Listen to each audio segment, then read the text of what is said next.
This isn't a quick answer. It's a short line of reasoning, and if it holds, some familiar exits quietly disappear.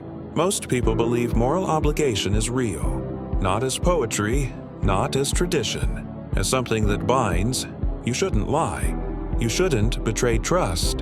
You shouldn't harm the innocent, even when it costs you. Now, here's the pressure.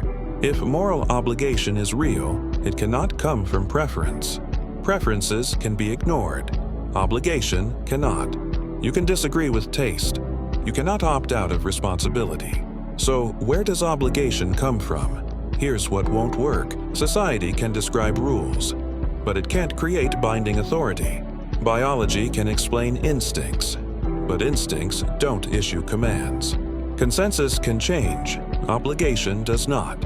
And conscience is the hardest problem of all, because conscience doesn't ask what you want. It tells you what you owe, even when no one is watching. Now bring this down to real life. You excuse yourself once, then again. Then you feel it. Not fear, exposure. You didn't just break a rule. You fell short of something you knew was there. And here's the question people avoid. If obligation is real, and if we fail it, what exactly are we standing under?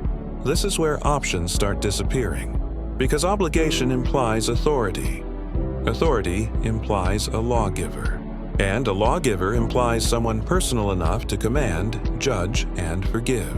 Not a force, not a principle. A someone. Now, here's the turn. Christianity does not enter here as comfort.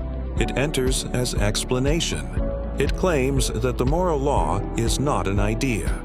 It's an expression of a living will, and that the same source of the command stepped into history not to erase the law, but to stand under it. That's who Jesus is, not a symbol, not a metaphor, a man who took obligation seriously enough to obey it fully, and bear its cost. Which means this isn't about joining a belief system. It's about recognizing who has been standing there all along. When the fog clears, the ground doesn't change. You do.